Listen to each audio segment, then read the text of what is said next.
significa o termo finanças comportamentais? O que é o efeito manada e quais são os comportamentos nocivos à nossa saúde financeira?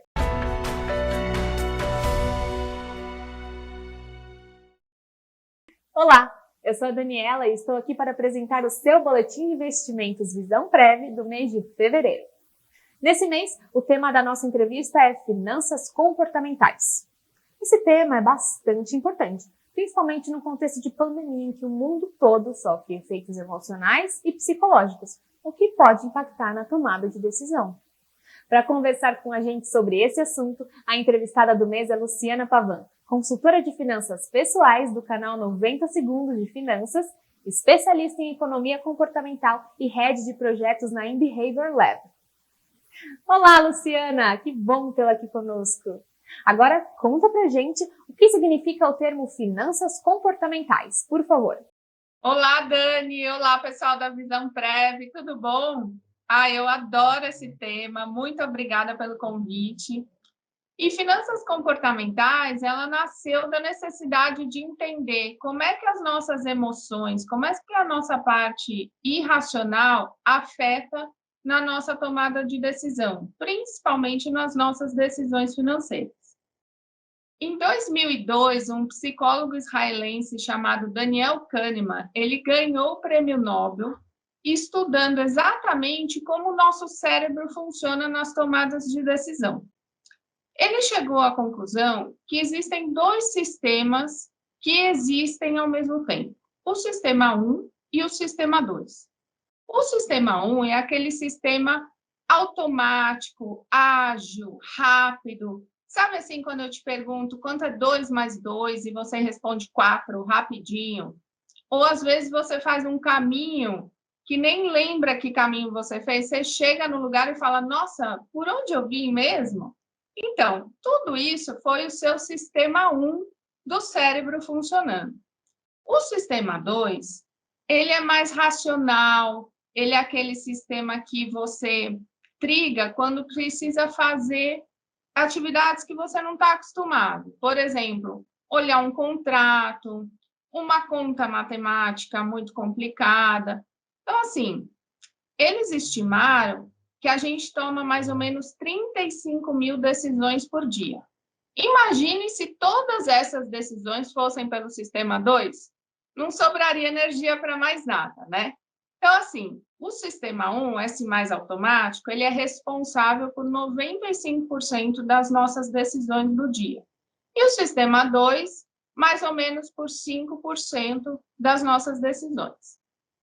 Agora, como é que a gente faz para acionar nosso sistema 2 quando a gente precisa de uma decisão mais elaborada, a gente precisa pensar racionalmente, né? Então, imagine o contexto, por exemplo, você aí da Visão Prev, pensando se vai mudar de perfil de investimento ou não, e aí você está vendo um filme de ação, o cachorro latindo, a criança chorando, o interfone da pizza chegando. Naquele contexto todo, é muito difícil o seu sistema 2 entrar. Você vai agir no automático e vai agir sem pensar. Então, qual que é a minha sugestão para vocês? Realmente presta atenção no contexto, deixa para tomar decisões mais cautelosas que exigem um sistema 2, quando você está no momento mais calmo, você abre uma planilha, começa a fazer cálculos, e aí, com certeza, o seu sistema 2 vai entrar naturalmente.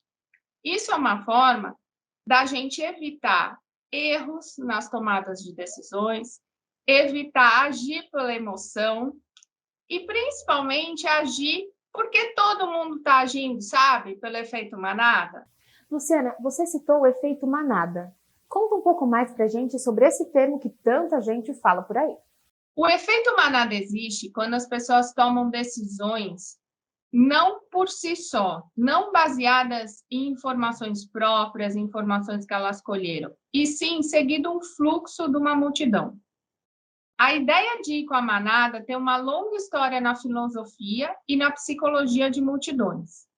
Ela é particularmente importante para a área financeira porque estuda a irracionalidade dos investidores, ou seja, como que os investidores se comportam quando não tem informações concretas, ou seja, se está todo mundo vendendo um título, eu vou vender também. E esse comportamento foi chamado comportamento de manada. Tem muita gente boa que estuda isso, sabe, Dani? O próprio Daniel Kahneman, que eu falei antes, o Robert Shiller, que foi prêmio Nobel em 2013, e eu estou aguardando ansiosamente os estudos de efeito manada para as criptomoedas, sabe? Os bitcoins e companhia limitada, eu acho que tem bastante efeito manada aí para ser estudado. Como consultora financeira, quais você acredita que são os comportamentos mais nocivos à nossa saúde financeira? Ai, Dani, essa é uma ótima pergunta, porque existem vários comportamentos nocivos à nossa saúde financeira, e eu queria falar os 3 principais que eu vejo nos meus atendimentos, sabe? E esses comportamentos nocivos, eles são independentes de quanto a pessoa ganha. Eu atendo pessoas de todos os níveis, de todas as rendas, e não importa se a pessoa ganha 1.000 ou 100.000. O comportamento financeiro saudável é muito importante em qualquer situação. Então, o primeiro comportamento nocivo que eu queria destacar é a falta de consciência financeira. O que acontece? A pessoa não sabe quanto ganha, quanto gasta e qual é a sua capacidade de poupar. Ah, Lu, você está brincando, as pessoas não sabem quanto ganham? Não sabem, quando coloca na ponta do lápis, às vezes tem vários rendimentos, às vezes é um profissional autônomo que ganha dinheiro de vários lados. Então, assim, o que acontece é que a pessoa precisa ter um bom controle financeiro, saber de fato quanto ganha, saber de fato quanto gasta e a sua capacidade de poupar. Quando a gente põe na ponta do lápis junto, o campeão de susto é a alimentação. Você não imagina quantas pessoas caem para trás de ver quanto gastam com alimentação. Então, assim, se eu te perguntar agora, você vai saber qual que é a sua capacidade de poupar? Direitinho? Então, anota aí o número que você acha e depois vai colocar na ponta do lápis para ver se é isso mesmo. O segundo comportamento nocivo é não ter um projeto, é não ter uma meta clara, um objetivo definido. Existem vários estudos já de economia comportamental que provam que quando você tem um objetivo claro, fica muito mais fácil você controlar os seus impulsos de consumo, controlar suas emoções de sair gastando dinheiro por aí. Então, é muito importante ter uma meta, um objetivo claro. Mas eu sei que não é fácil. Não é fácil a gente definir, não é fácil a gente ir atrás de saber quanto custa, não é fácil a gente ir atrás de saber em quanto tempo eu consigo realizar aquele objetivo. Então, assim, às vezes é simples falar, tem um objetivo, tem um sonho, mas na hora que a gente coloca no papel, às vezes não é tão fácil assim. Mas não se preocupe. O que eu sempre falo é que não existem sonhos, metas escritos em pedra. As coisas mudam e você vai alterando o seu objetivo conforme a situação. Por exemplo, imagina a pandemia, quantos sonhos de viagens não tiveram que ser postergados? E não é por isso que a gente vai deixar de economizar para realizar aquele sonho. Simplesmente vai realizar um pouquinho mais para frente. Então, é muito importante você não deixar de ter uma meta, um objetivo financeiro claro. Um ou mais, claro. E o terceiro comportamento nocivo, eu atribuo também à sociedade, que a gente vive numa sociedade que estimula bastante o consumo, onde as pessoas se sentem bem por ter um tênis caro, por ter um celular de última geração, um carro super potente, super caro, sem pensar o quanto aquilo pode ser danoso para a sua saúde financeira, né? Compra porque a parcela cabe, acha, né, que a parcela cabe no orçamento, e aí quando vai ver, entrou no cheque especial porque não tinha dinheiro para pagar, não pagou a fatura inteira do cartão porque não tinha dinheiro. Então, assim, o quanto que esse estímulo que a gente recebe de consumo a todo momento é danoso, é prejudicial para a nossa saúde financeira. E aí a dica que eu quero deixar com vocês é: quando você está passeando por uma loja, quando você está navegando pela internet, deu vontade de comprar alguma coisa, faça uma pergunta: eu realmente preciso disso? Esse pequeno freio, essa pergunta simples, ela vai fazer com que você ative o sistema 2, que eu estava falando lá no comecinho. Ou seja, vai fazer com que você haja de forma mais racional. E é tão verdade o problema desse gasto por impulso, que já saiu até uma pesquisa sobre isso, do SPC, onde falam que 19% das compras de roupas são por impulso e 13% das compras de eletrônicos são por impulso. Então, pense nisso, faça essa perguntinha e controle seus impulsos, ok? Obrigada, Luciana! Foi um grande prazer contar com a sua participação. E agora, vamos ver como ficaram os seus rendimentos em fevereiro. Sobre a rentabilidade de cada perfil, o superconservador obteve um resultado no mês de fevereiro de 0,15%. O retorno do conservador foi de menos 0,35%.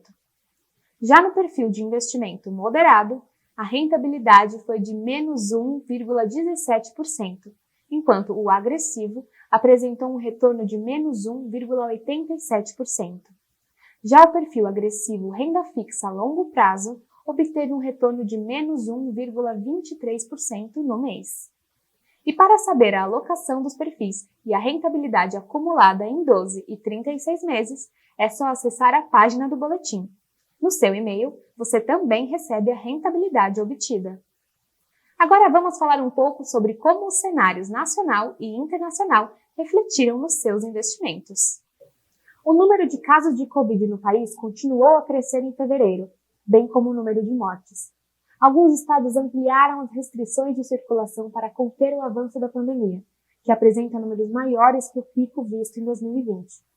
O avanço da vacinação no país ajuda a controlar a disseminação do vírus, ainda que a disponibilidade de doses, a logística e as novas variantes encontradas sejam riscos ao cenário de normalização.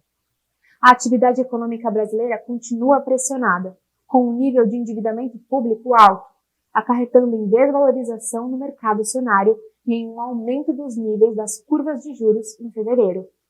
No cenário internacional, nos Estados Unidos, é esperada forte recuperação econômica do país em 2021. Entretanto, com o avanço da inflação no país e a redução da taxa de desemprego, pode haver um aumento de juros antes do esperado, pressionando os países emergentes. Na Europa, o lockdown imposto para a contenção da Covid-19 vem impactando o PIB do primeiro trimestre no bloco. E na China, o retorno da atividade econômica aos níveis pré-Covid permite uma retirada gradual de estímulos da economia. Entretanto, o desempenho global tende a apoiar as exportações do país, bem como o setor industrial, normalizando a atividade econômica ao longo do ano, sem efeitos importantes pela redução dos estímulos. É isso! Ficamos por aqui, mas você pode acompanhar tudo o que acontece na Visão Prev pelas nossas redes sociais.